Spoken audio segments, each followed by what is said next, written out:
Morocco का visa Pakistani passport पर हासिल करना अब पहले से बहुत आसान हो चुका है। उसकी वजह यह है, आज से अब गुज़िश्ता कुछ माह पीछे चले जाएं, जब पाकिस्तानी इलीगल बॉर्डर जंप करने की कोशिश कर रहे थे, मोरक्को से स्पेन जाने की कोशिश कर रहे थे, और जो कश्ती का हादसा दरपेश आया उसके बाद मोरक्को ने वीज़ा पॉलिसी अपनी बहुत ज़्यादा स्ट्रिक्ट कर दी थी। वीज़ा लगना बहुत मुश्किल हो गया था। वीज़ा पॉलिसी स्ट्रिक्ट होने के बायस कंपटीशन भी बढ़ गया था और लोगों ने वीज़ाज अप्लाई करना काफ़ी हद तक बंद कर दिए थे। तो जब कंपटीशन नहीं होता तो फिर डेफिनेटली आपके वीज़ा लगने के चांसेस जो है वो बढ़ जाते हैं। तो जैसे जैसे ही टाइम गुजरता गया, अब हालात जो है वो नॉर्मल हो गए हैं और डेफिनेटली अब आपकी अगर मोरक्को की अगर आप वीज़ा अप्लाई करते हैं तो उसकी वीज़ा रेशो पहले से बहुत अच्छी हो चुकी है। कुछ अपडेट ज़रूर हैं, जैसे कि पहले इसकी फ़ीस जो है वो 12,000 थी, पाकिस्तानी रुपीज़ थी, लेकिन अब जो है इसकी फ़ीस बढ़ाकर तकरीबन 20,000 पाकिस्तानी रुपीज़ कर दी गई है। लेकिन तमाम तर प्रोसीजर सेम ही है। अगर आपको मोरक्को एम्बेसी ने वीज़ा देना हो तभी आपकी फ़ीस चार्ज की जाती है, अदरवाइज़ आपकी फ़ीस चार्ज नहीं की जाती। सेकेंडली, मोरक्को का जब आप वीज़ा अप्लाई करते हैं तो एक और अच्छी बात यह है, जिस तरह आप यूएसए का वीज़ा अप्लाई करते हैं आपको सेम डे में रिज़ल्ट मिल जाता है आया आपका वीज़ा लगना है या नहीं, इसी तरह मोरक्को भी सेम डे में आपको रिप्लाई कर देता है। आपके पासपोर्ट होल्ड नहीं किए जाते, दीगर डॉक्यूमेंट्स होल्ड नहीं किए जाते।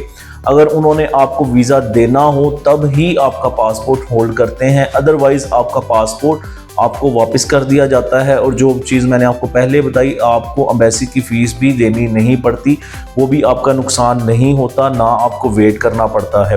सो अगर अब आप मोरक्को का वीज़ा अप्लाई करना चाहते हैं, डॉक्यूमेंटेशन वही सेम है जो कि पहले रिक्वायर्ड थी। एफआरसी के बारे में मैं आपको बताता चलूँ।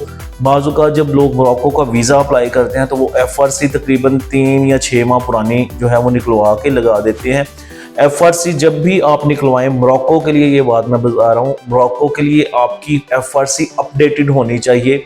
जब आप वीज़ा अप्लाई करने लगें तो तकरीबन 1-1.5 हफ्ते पहले आप लेटेस्ट एफआरसी लें, तभी आपको एंटरटेन किया जाएगा, अदरवाइज़ आपके डॉक्यूमेंट्स वापस कर दिए जाएंगे। एक बात तो आपने ये याद रखनी है कि एफआरसी आपकी लेटेस्ट होनी चाहिए। सेकेंडली, इसके लिए जो पिक्चर चाहिए वो ब्लू बैकग्राउंड पे चाहिए।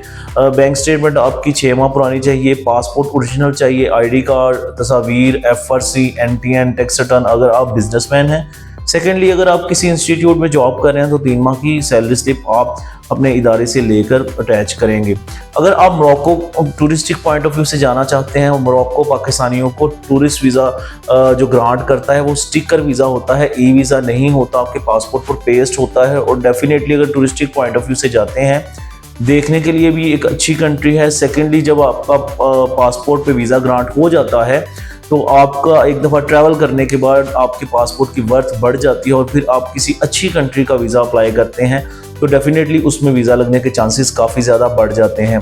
सो इन दिनों में देखा गया कि मोरक्को की वीज़ा रेशो, जिस तरह मैंने आपको पहले बताया, कंपैरेटिवली अच्छी है। अगर आप चाहते हैं कि आप Morocco touristic point of view से जाएं, या आप चाहते हैं कि आप टूरिस्टिक पॉइंट ऑफ व्यू पे जाकर अपने पासपोर्ट की वर्थ को बढ़ाएं ताकि किसी अच्छी कंट्री का वीज़ा अप्लाई कर सके, आपके माइंड में कोई भी क्यूरी है या आप मोरक्को से रेलेवेंट और किसी भी किस्म की मालूमात लेना चाहते हैं ताकि आपका वीज़ा ग्रांट हो सके, आप हमें कॉन्टैक्ट कर सकते हैं ताकि हम आपकी हेल्प कर सकें आपको मोरक्को का वीज़ा दिलवाने में। अगर आपको वीडियो अच्छी लगी हो, आपसे रिक्वेस्ट है वीडियो को लाइक करें, शेयर करें, चैनल को सब्सक्राइब करना मत भूलें ताकि तमाम तर नए आने वाली इस तरह की नई अपडेट्स जो है वो टाइमली आप तक पहुँच सकें। खुदा हाफिज़।